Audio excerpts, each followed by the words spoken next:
Namaste, I JVN Sarnima, Assistant Professor in Charity Vidyapeeth Women's University, Faculty of Education and Methodology, Department of Science and Technology. In this session, we will discuss about the rest of types of footing in, or I said, rest of shallow types of footings. So let's start. In the previous session, we will discuss about the isolated spread footing and the wall footing. In the isolated spread footing, there are so many types, not types actually, there are so many ways to construct the isolated strap footing. So we will discuss about them in the previous session.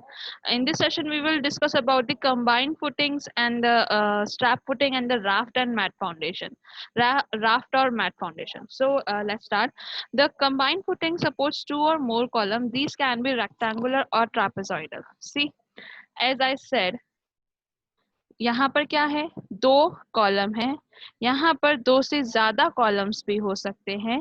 तो ये वो footing जो दो या दो से ज्यादा columns को क्या कर रही है, सपोर्ट कर रही है, सपोर्ट प्रोवाइड कर रही है, वो मेरी क्या है, कंबाइंड फुटिंग है। ठीक है, ये कंबाइंड फुटिंग रेक्टेंगल भी हो सकती है, ये कंबाइंड फुटिंग ट्रापेजॉइडल भी हो सकती है। रेक्टेंगल फुटिंग कुछ इस तरह से दिखेगी, अगर मैं इसका टॉप व्यू से देखूं, अगर मैं ट्रापेजॉइडल फुटिंग को टॉप व्यू से देखूं तो वो इस तरह से दिखेगी। ठीक है, तो ये मेरी क्या होती है, कंबाइंड फुटिंग कहलाती है। जो रेक्टेंगुलर फुटिंग होती है, वो उसमें क्या प्रोवाइड होता है, रेक्टेंगुलर, पहली बात रेक्टेंगल शेप होगा, उसमें जो कॉलम होगा वो इक्वल लोड्स का प्रोवाइड होगा। ठीक है, कंबाइंड फुटिंग में जो रेक्टेंगल शेप में हम प्रोवाइड कराते हैं, तब प्रोवाइड कराते हैं जबकि कॉलम्स जो क्या कर रहा है, इक्वल लोड को कैरी कर रहा है, तभी हम क्या करेंगे, रेक्टेंगल शेप को प्रोवाइड कराएंगे। ठीक है, अब इसमें जो डिजाइन होता है रेक्टेंगुलर कंबाइंड फुटिंग का, वो कैसा होना चाहिए, किस तरह का होना चाहिए, कि जो सेंटर ऑफ ग्रेविटी है किसी भी कॉलम की, दोनों में से जो भी कॉलम, दो कॉलम या दो से ज्यादा जितने भी कॉलम लग रहे हैं, उनकी जो सेंटर ऑफ ग्रेविटी है वो कोइंसाइड करे किससे, सेंट्रॉइड ऑफ फुटिंग एरिया से। ठीक है, यानी कि कॉलम की सेंटर ऑफ ग्रेविटी फुटिंग के सेंट्रॉइड से क्या, फुटिंग एरिया के सेंट्रॉइड से क्या होनी चाहिए, कोइंसाइड होनी चाहिए इस रेक्टेंगुलर कंबाइंड फुटिंग में। ट्रापेजॉइडल कंबाइंड फुटिंग में क्या हो, अगर दोनों ही अनइक्वल लोड कैरी कर रहे हैं मेरे कॉलम, तो मैं किस तरह की फुटिंग दूंगी, वहां पे ट्रापेजॉइडल कंबाइंड फुटिंग दूंगी। ठीक है, कंबाइंड दोनों, ये दोनों टाइप थे रेक्टेंगुलर और कंबाइंड ट्रापेजॉइडल के कंबाइंड फुटिंग के। ठीक है, नेक्स्ट मेरी आती है स्ट्रैप फुटिंग और कैंटिलीवर फुटिंग। किस तरह से दिखती है, कुछ इस तरह से दिखती है। ठीक है, स्ट्रैप फुटिंग और रेक्टेंगुलर सॉरी स्ट्रैप फुटिंग और कैंटिलीवर फुटिंग होती क्या है, these are the similar to combined footing except that the footing under columns are built independently and are joined by strapping। ठीक है, इसमें देखो, इसमें क्या हो रहा था, एक ही फुटिंग बनी थी। ठीक है, एक ही फुटिंग बनी थी और उसी फुटिंग में क्या थे, कॉलम्स बने थे। ये एक फुटिंग है, इसमें एक कॉलम बना है, इसका टॉप व्यू और साइड व्यू ये इस तरह का है। ठीक है, एक ही फुटिंग है और उसमें कहाँ पे लग रहे हैं, कॉलम्स लग रहे हैं एक ही फुटिंग में।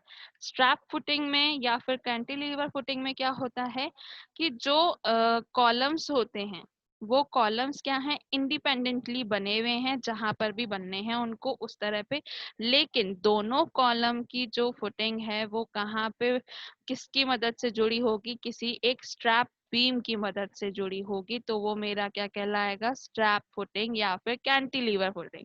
ये किस तरह का शेप दे रहा है मुझे, कैंटिलीवर का शेप दे रहा है। ठीक है, अगर मैं इसका टॉप व्यू देखूं तो इस तरह से दिखेगा और इस तरह से दिखेगा। ठीक है, तो ये मेरी एक फुटिंग है, ये मेरी दूसरी फुटिंग है, ये मेरा कॉलम बी की फुटिंग है, फुटिंग बी, और ये कॉलम ए की फुटिंग है, फुटिंग ए। इन दोनों को मैं किससे जोड़ रही हूँ, एक स्ट्रैप बीम से जोड़ रही हूँ। ये पूरी फुटिंग क्या कहलाएगी, मेरी स्ट्रैप फुटिंग कहलाएगी। ठीक है, स्ट्रैप फुटिंग जो होती है उसमें क्या होता है, जो डिस्टेंस होती है, ठीक है, वहाँ स्ट्रैप फुटिंग जो होती है वह उसको हम कहाँ पे यूज कर सकते हैं, जहाँ पे कि जो डिस्टेंस है बिटवीन द कॉलम्स, जो कॉलम दोनों कॉलम है उनकी जो जो डिस्टेंस है वो ज्यादा है, और जो ट्रापेजॉइडल फुटिंग ज्यादा है, जिससे कि वहां पे क्या नहीं बन सकता, ट्रापेजॉइडल फुटिंग नहीं बन सकती, क्योंकि वहाँ उसका एरिया जो डिस्टेंस है दोनों के बीच का वो बहुत ज्यादा हो गया। तो इसके लिए मैंने क्या किया, स्ट्रैप फुटिंग बनाई, जिससे उनका जो एरिया था, बीच का जो डिस्टेंस था वो मेरा कवर हो सके और वो फाउंडेशन फुटिंग्स बन सके। ठीक है, स्ट्रैप जो फुटिंग्स हैं उसमें does not remain in contact with the soil and does not transfer any pressure to the soil. जो स्ट्रैप है, यानी मैंने क्या बोला, जो मेरी ये स्ट्रैप फुटिंग है, ठीक है, इस स्ट्रैप फुटिंग में ये जो स्ट्रैप है, ये जो स्ट्रैप है, जो मेरा लोड लग रहा है, मैंने क्या कहा था कि जो भी मेरा फुटिंग या फाउंडेशन में लोड होगा, ये जो मेरा लोड है, ये लोड मेरा किस पे लगेगा, इस कॉलम पे लगेगा। ठीक है, इस कॉलम पे आएगा मेरा सुपर स्ट्रक्चर पे, इसके ऊपर क्या बन रहा है, सुपर स्ट्रक्चर बन रहा है। इस सुपर स्ट्रक्चर का लोड जो है वो इस कॉलम पे आ रहा है, इन कॉलम्स पे आ रहा है। ठीक है, इन कॉलम से लोड कहाँ जा रहा है, इस फुटिंग पे जा रहा है, इस फुटिंग से लोड कहाँ जा रहा है, सॉइल में स्प्रेड हो रहा है। ठीक है, अब पॉइंट इज दिस कि मेरा जो ये स्ट्रैप बीम है, इसका ये जो स्ट्रैप है, ये जो स्ट्रैप बीम है, ये किसी भी तरह का लोड ट्रांसफर की प्रोसेस में पार्टिसिपेशन नहीं देगा। क्यों? मान लो, सपोज करो कि अगर हम ऐसा सोचें कि मेरा कॉलम आया, इस कॉलम से, इस कॉलम के ऊपर सुपर स्ट्रक्चर था, इन कॉलम्स में क्या हुआ, लोड आया। ठीक है, ये लोड से इस कॉलम ने क्या किया, इस फुटिंग को ट्रांसफर किया, यही करता है। अब ये जो फुटिंग को ट्रांसफर हुआ, ये तो उस पूरे में भी तो कर सकता है, यहाँ कहीं पे भी ट्रांसफर कर दिया, ऐसा तो पॉसिबल है नहीं। ठीक है, तो ये जो स्ट्रैप बीम है, ये स्ट्रैप बीम सिर्फ और सिर्फ इनको कनेक्ट करने के लिए, इनको पूरी एक स्ट्रैप फुटिंग बनाने के लिए यूज किया जाता है। इसमें इस स्ट्रैप फुटिंग का कोई भी पार्टिसिपेशन नहीं होता किसी भी लोड को सॉइल में ट्रांसफर करने के लिए। ठीक है, तो ये मेरी क्या होती है, ये मेरी क्या कहलाती है, ये मेरी कैंटिलीवर या फिर स्ट्रैप फुटिंग कहलाती है, जो कि इस तरह से दिखती है, जिसका स्ट्रक्चर इस तरह से होता है, और इसमें क्या क्या फंक्शंस होते हैं ये मैं आपको बता चुकी हूँ। नेक्स्ट हमारी आती है मैट और राफ्ट फाउंडेशन।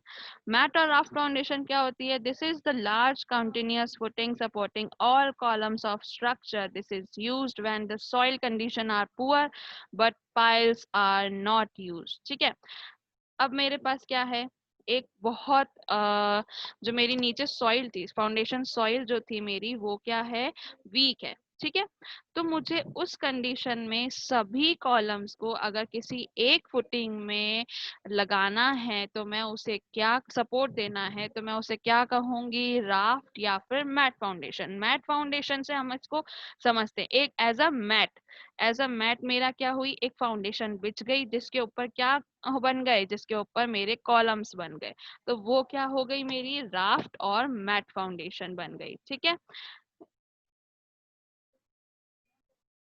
जो मेरी राफ्ट या फिर मैट फाउंडेशन होती है, वो क्या करती है, वो इस तरह की कंबाइंड फुटिंग है कि वो पूरा का पूरा area beneath the structure support, वो क्या कर रही है, वो स्ट्रक्चर बीनीथ द स्ट्रक्चर वो क्या कर रही है, सपोर्ट कर रही है, चाहे वो वॉल्स हो चाहे वो कॉलम्स हो, वो सबको सपोर्ट कर रही है। ठीक है, राफ्ट फाउंडेशन जो है वो तीन तरीके से डिवाइड हो सकती है, solid slab system, beam slab system और सेलुलर स्लैब सेलुलर सिस्टम। ठीक है, ये जो तीनों टाइप्स हैं ये बेसिकली सिमिलर होते हैं, बस कंसिस्टिंग ऑफ अ लार्ज और generally unbroken area of slab covering the whole और लार्ज पार्ट ऑफ स्ट्रक्चर।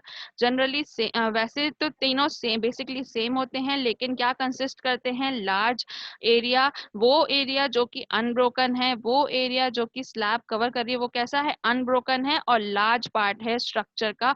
जैसे कि फॉर सपोज अगर मुझे कोई एक बहुत बड़ा सा हॉल बनाना है, तो उस बहुत बड़े से हॉल में क्या होंगे, बहुत सारे कॉलम्स बने होंगे। उस बहुत सारे कॉलम के लिए मैं क्या करूंगी, क्या कौन सी फाउंडेशन को यूज करूंगी, राफ्ट और मैट फाउंडेशन को यूज करूंगी। ठीक है, तो ये मेरा क्या है, राफ्ट और मैट फाउंडेशन है। ठीक है,